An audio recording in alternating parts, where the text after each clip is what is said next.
Los hijos de El Mayo rompen el silencio y revelan detalles impactantes sobre la captura de su padre. Funcionarios del Departamento de Estado de los Estados Unidos informaron a la agencia Reuters que Ismael El Mayo Zambada habría sido detenido en Texas, allá en los Estados Unidos. ¿Qué verdades ocultas saldrán a la luz? ¿El mundo del crimen está a punto de ser puesto de cabeza? Quédate con nosotros y mantén cerca a los tuyos, porque historia está a punto de hacerse y debes mantenerlos a salvo. Para comprender las declaraciones realizadas por Vicente Zambada Niebla, es necesario primero conocer cómo fue introducido al cartel de Sinaloa.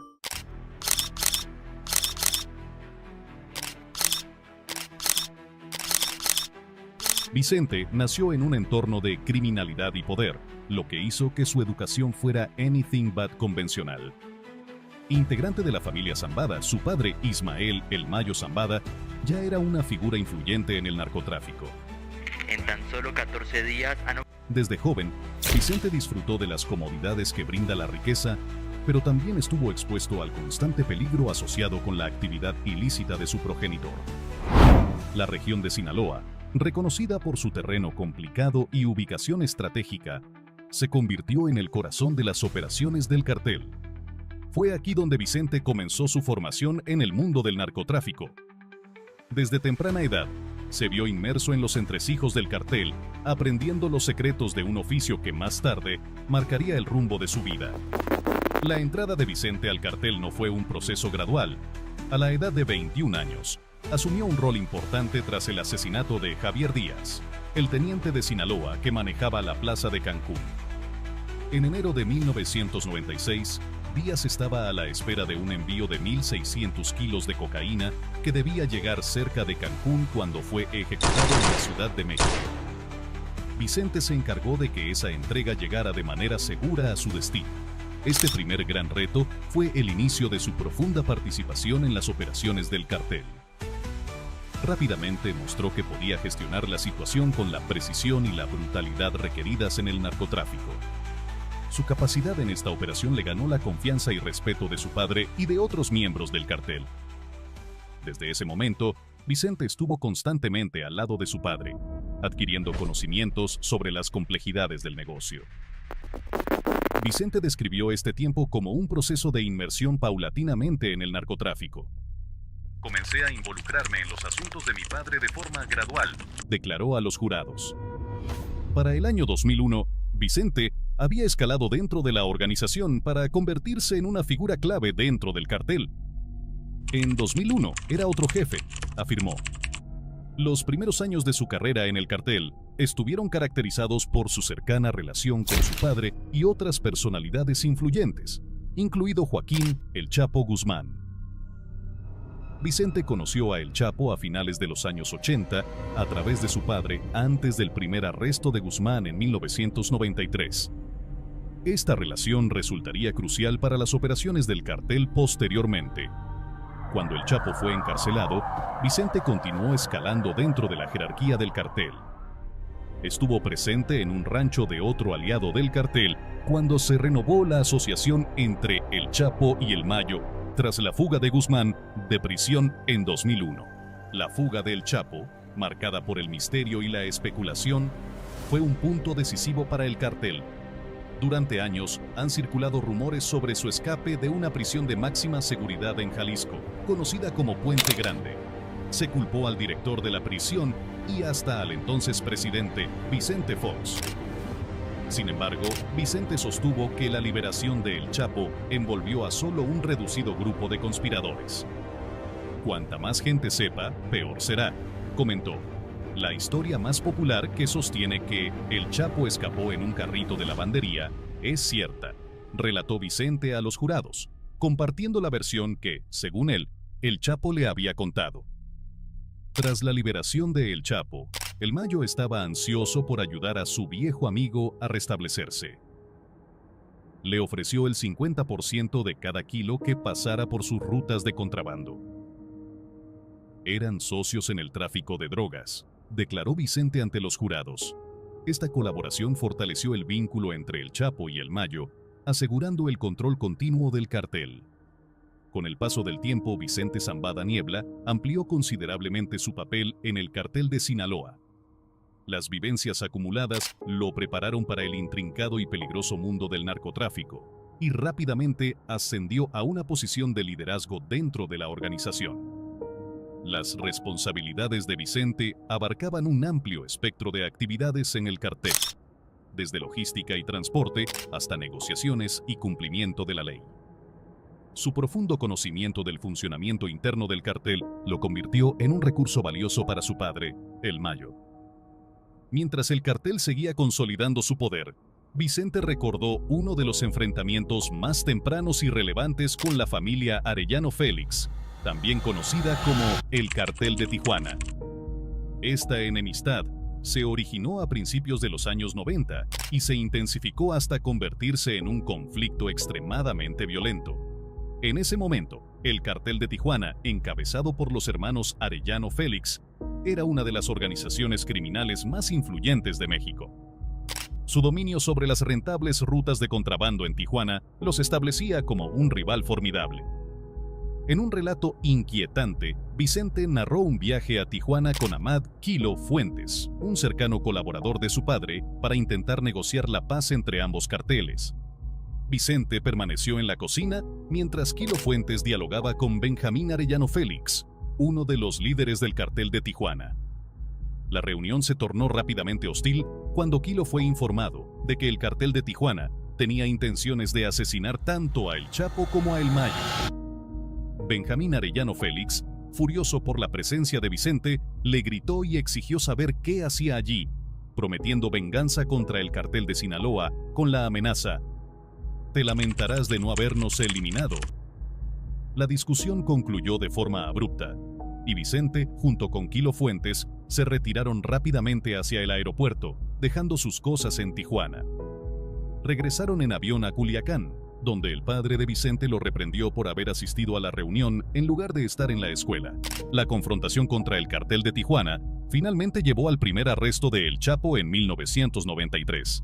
Sin embargo, la disputa no terminó ahí, ya que el cartel de Sinaloa continuó enfrentándose al de Tijuana, lo que desencadenó una serie de enfrentamientos violentos y homicidios. Vicente desempeñó a menudo el papel de mediador en estas disputas y organizador de ataques de represalia. Una alianza significativa en la que también estuvo involucrado fue con la familia Beltrán Leiva. Esta asociación resultó ser crucial para las actividades del cartel de Sinaloa, permitiéndoles controlar rutas esenciales de contrabando y mantener un flujo constante de drogas. Sin embargo, esta relación estuvo también marcada por tensiones y eventual traición. En 2008, la familia Beltrán Leiva rompió con el cartel de Sinaloa y se unió al cartel de Juárez, lo que resultó en un conflicto violento y sangriento. Vicente recordó cómo ordenó el secuestro, tortura y ejecución de un miembro rival del cartel conocido como Caimán, para obtener información sobre las operaciones de la familia Beltrán Leiva en Sinaloa. La implicación de Vicente en el cartel también abarcó la corrupción de altos funcionarios del gobierno y el ejército en México. Esta corrupción fue fundamental para las operaciones del cartel, permitiéndoles operar sin temor a la persecución y evadir la atención de las autoridades. El testimonio de Vicente incluyó detalles de encuentros con funcionarios, entre ellos el jefe de la Guardia Presidencial del entonces presidente Ernesto Zedillo. A lo largo de su tiempo en el cartel, Vicente jugó un papel esencial en la construcción y administración de estas alianzas y conflictos. Su habilidad para navegar por las complejas dinámicas de la política del cartel evidenció su profundo entendimiento del inframundo criminal. A menudo era convocado para mediar en desacuerdos, negociar convenios y coordinar ataques, asegurando así la permanencia del dominio del cartel. Sin embargo, las circunstancias comenzaron a cambiar en marzo de 2009, cuando Jesús, El Chapo Guzmán, fue capturado por las autoridades mexicanas. Su arresto representó un golpe considerable para el cartel de Sinaloa, ya que era visto como una figura clave dentro de la organización. Después de ser extraditado a Estados Unidos, El Chapo enfrentó una extensa lista de cargos, incluidos narcotráfico y lavado de dinero. Su captura marcó el inicio de un nuevo periodo en la lucha contra el cartel de Sinaloa. En noviembre de 2018, El Chapo tomó una decisión sorprendente que alteraría la trayectoria del cartel. se declaró culpable de los cargos en su contra y aceptó cooperar con las autoridades estadounidenses. Esta elección fue considerada una traición monumental, ya que ofreció información detallada sobre las operaciones del cartel, sus protagonistas y estrategias. Su colaboración resultó ser invaluable para las agencias de la ley que llevaban años intentando desmantelar la organización. El testimonio de El Chapo fue crucial para asegurar acusaciones adicionales contra otros miembros prominentes del cartel. Sus relatorías exhaustivas sobre las actividades del cartel, que incluían envíos de drogas, operaciones de lavado de dinero y tácticas violentas, ofrecieron una clara imagen del alcance y poder del cartel. No obstante, esta cooperación conllevaba riesgos significativos. El Chapo había hecho muchos enemigos en el cartel y su seguridad era una preocupación constante. A pesar de ello, con su testimonio resultando esencial para la acusación y el subsiguiente arresto de su padre, así como para la captura de 2 de los hijos de El Chapo, su colaboración fue eventualmente recompensada. La población empieza a preguntarse qué le deparará el futuro al cartel de Sinaloa. La captura de Ismael El Mayo Zambada, uno de los fundadores del cartel, ha sumido en la incertidumbre el panorama del crimen organizado en México. Su arresto ha suscitado temores sobre posibles brotes de violencia, ya que los enfrentamientos por el poder dentro del cartel podrían generar un clima de caos. La desaparición de El Mayo, uno de los narcotraficantes más notorios en el ámbito internacional, ha creado un vacío de poder que muchos consideran podría dar paso a guerras internas en la organización y a conflictos con grupos rivales como el Cartel Jalisco Nueva Generación. La detención de El Mayo se ha rodeado de un halo de misterio. Algunos sostienen que se entregó voluntariamente a las autoridades, mientras que otros opinan que fue víctima de una traición por parte de sus propios colaboradores. Cualquiera que sea la realidad, las repercusiones pueden ser complejas. El presidente Andrés Manuel López Obrador ha reconocido la gravedad de la situación, pero ha señalado que, hasta el momento, no han surgido enfrentamientos inmediatos entre las diversas facciones del cartel. Una de las principales preocupaciones radica en que el arresto de El Mayo pudiera derivar en una lucha por el control entre sus seguidores y los chapitos, los hijos de Joaquín El Chapo Guzmán. Estos enfrentamientos potenciales podrían desencadenar violencia a medida que distintas facciones del cartel de Sinaloa combaten por el dominio. Los analistas pronostican varios escenarios, desde una guerra civil dentro del cartel hasta disputas entre los leales a El Mayo o incluso un choque con el CEJTONG que podría ver la situación como una oportunidad para atacar.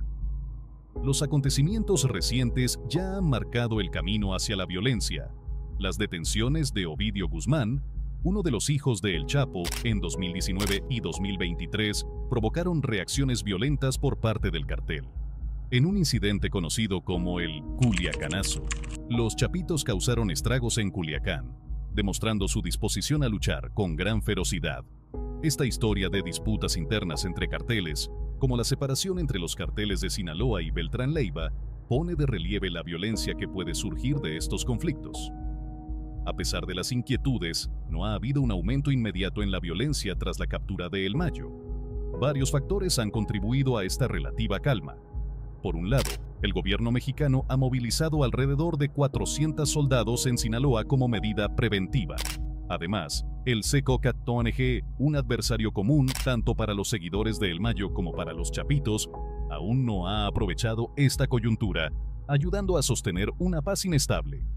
No obstante, existe preocupación de que la situación pueda escalar rápidamente. El cartel de Sinaloa no es una entidad monolítica, más bien se compone de diversas facciones, cada una con sus propios líderes y objetivos. Esto incluye grupos encabezados por Rafael Caro Quintero y Aureliano El Guano Guzmán, el hermano de El Chapo. Las tensiones entre los partidarios de El Mayo y los chapitos han estado latentes, alimentadas por las ambiciones de los hijos de El Chapo.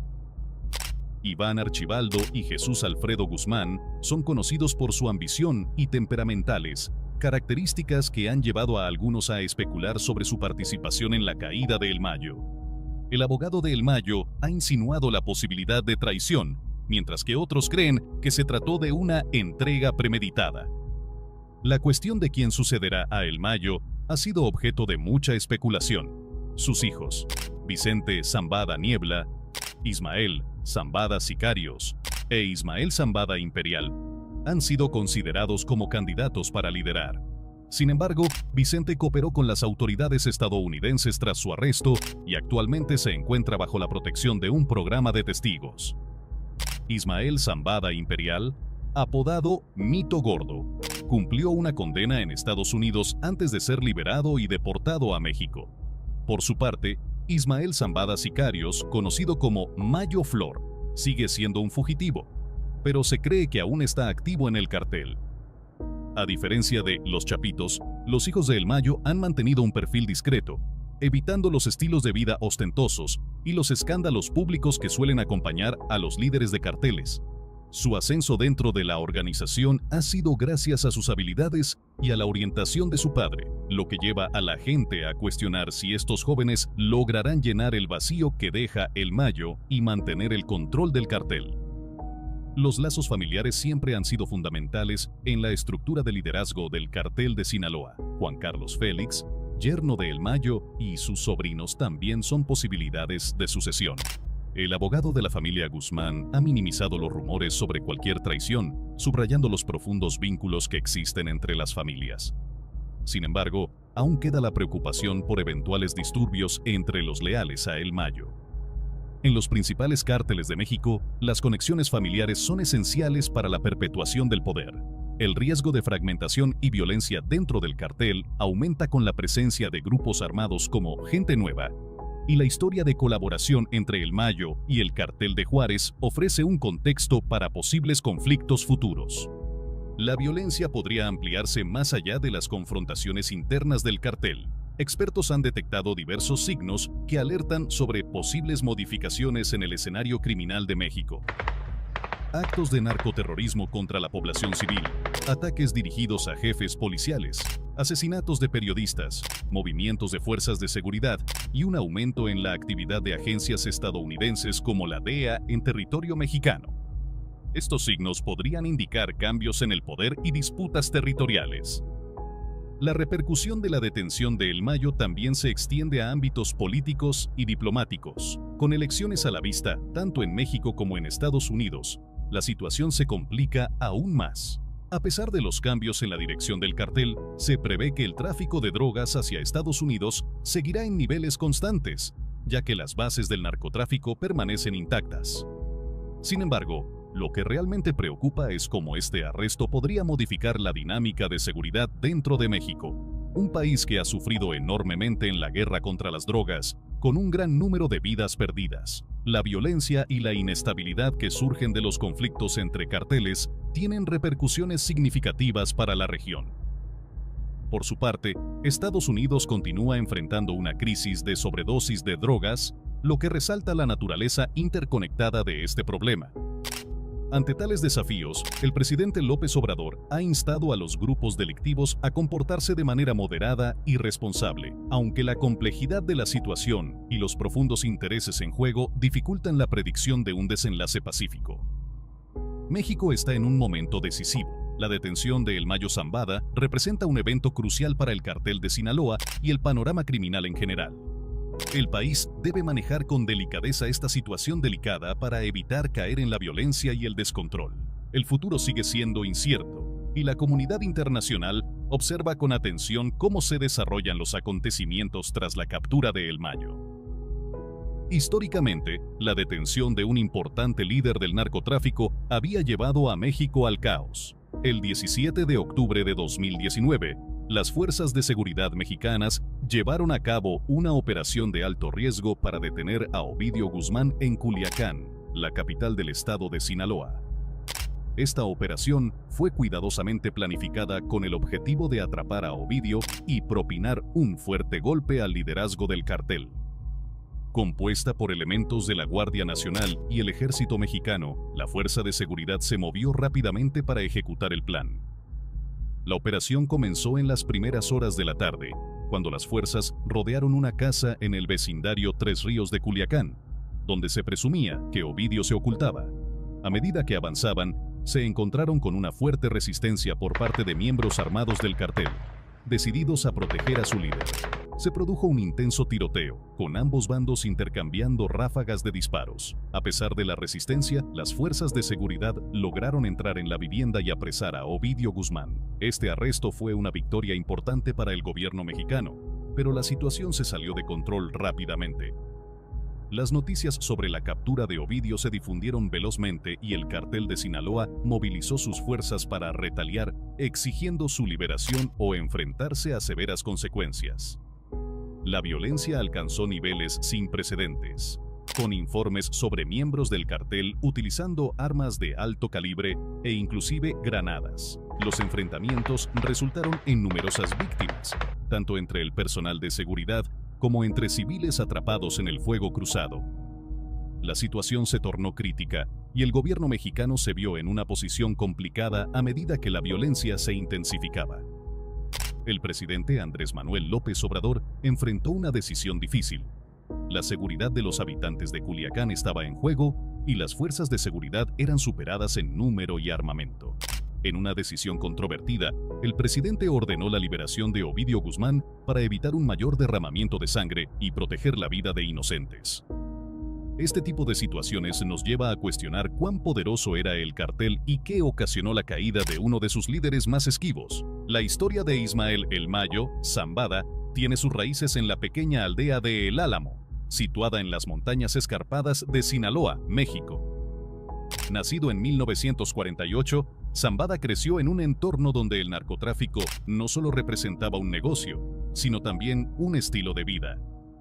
Las duras realidades del Sinaloa rural, junto con las escasas oportunidades económicas, empujaron a muchos jóvenes hacia el atractivo pero peligroso mundo del narcotráfico.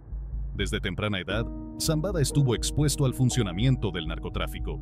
Comenzó como cultivador de marihuana y rápidamente adquirió conocimiento sobre los secretos del negocio. Su aguda inteligencia y su mentalidad estratégica lo distinguieron de sus contemporáneos. Los funcionarios encargados de hacer cumplir la ley, que han seguido a Zambada a lo largo de los años, lo describieron como un experto en operaciones discretas. Era conocido por su imprevisibilidad, a menudo viajando de manera ligera o incluso solo en vehículos que no llamaban la atención. Esto lo convirtió en un objetivo complicado para las autoridades. Con el paso del tiempo, surgió una nueva generación de líderes dentro del cártel de Sinaloa.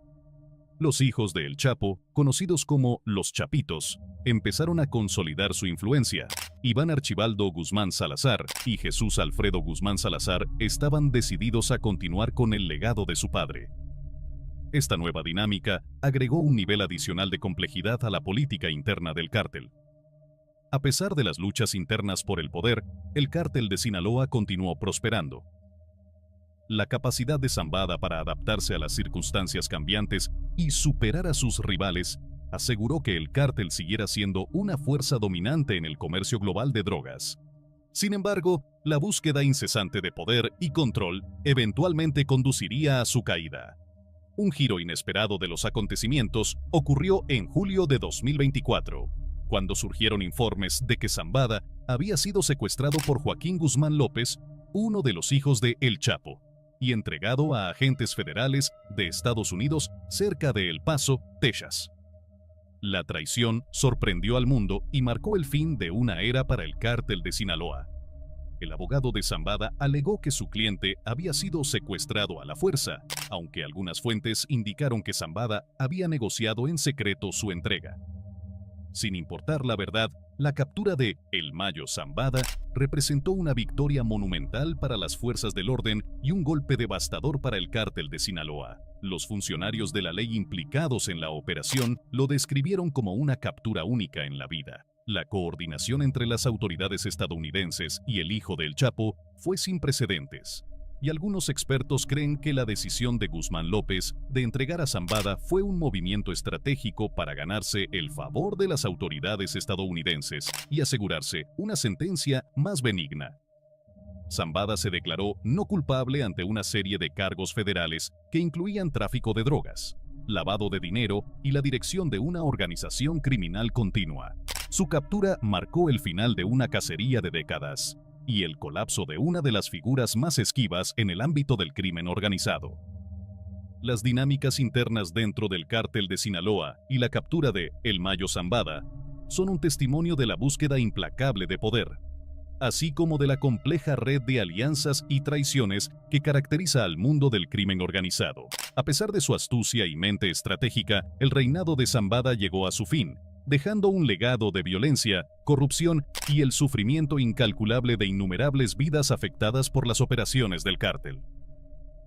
La captura de El Mayo Zambada marcó un punto de inflexión para el cártel de Sinaloa, mientras el mundo sigue lidiando con el impacto del tráfico de drogas. La historia de El Mayo sirve como un recordatorio contundente de hasta dónde están dispuestos a llegar algunos por el poder.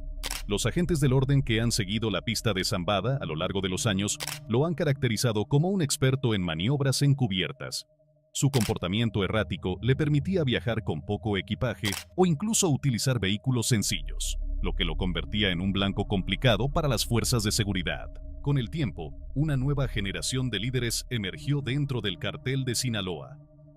Los hijos de El Chapo, apodados Los Chapitos, comenzaron a consolidar su poder. Joaquín Guzmán López, Iván Archibaldo Guzmán Salazar y Jesús Alfredo Guzmán Salazar estaban resueltos a preservar el legado de su progenitor. Esta nueva estructura jerárquica añadió una dimensión adicional a la complejidad de las luchas internas en el cartel. A pesar de las disputas de poder, el cartel de Sinaloa siguió creciendo. Zambada demostró su habilidad para ajustarse a las circunstancias cambiantes y superó a sus oponentes, lo que garantizó que el cartel continuara siendo una fuerza preeminente en el comercio global de drogas. Sin embargo, su anhelo implacable de dominio y control eventualmente conduciría a su caída. Un giro inesperado ocurrió en julio de 2024, cuando se reportó que Zambada había sido capturado por Joaquín Guzmán López, uno de los descendientes de El Chapo, quien lo entregó a las autoridades federales de Estados Unidos cerca de El Paso, Texas. Esta traición dejó al mundo atónito y significó el final de una era para el cartel de Sinaloa. El abogado de Zambada alegó que su cliente había sido secuestrado a la fuerza, aunque algunas fuentes indicaron que Zambada había negociado su entrega. Sea cual sea la verdad, la aprehensión de El Mayo Zambada representó un triunfo monumental para las fuerzas del orden y un golpe devastador para la organización. Los agentes involucrados en esta operación la describieron como una captura única en una vida. La colaboración entre las autoridades estadounidenses y el hijo de El Chapo fue algo sin precedentes. Algunos analistas sugieren que la decisión de Guzmán López de entregar a Zambada fue una maniobra táctica para ganarse la consideración de las autoridades estadounidenses y así conseguir una pena más benévola para sí mismo. Zambada se declaró no culpable de varios cargos federales, que incluían narcotráfico, lavado de dinero y la gestión de una organización criminal en curso. Su captura cerró un capítulo de décadas de persecuciones y el descenso de una de las figuras más esquivas del crimen organizado. La dinámica interna del cartel de Sinaloa y la eventual detención de El Mayo Zambada reflejan la incansable búsqueda de poder y las complejas redes de alianzas y traiciones que marcan el mundo del crimen. A pesar de su astucia y capacidad estratégica, la era de Zambada llegó a su fin, dejando un legado de violencia, corrupción y un sufrimiento incalculable para innumerables vidas impactadas por las actividades del cartel. La detención de El Mayo Zambada simboliza el cierre de un capítulo en la historia del cartel de Sinaloa. Mientras el mundo continúa enfrentando las repercusiones del narcotráfico, la saga de El Mayo es un duro recordatorio de los límites a los que llegarán algunos por alcanzar el poder. Pero hasta aquí llega este oscuro reporte. Cuéntame, ¿qué opinas de estas revelaciones?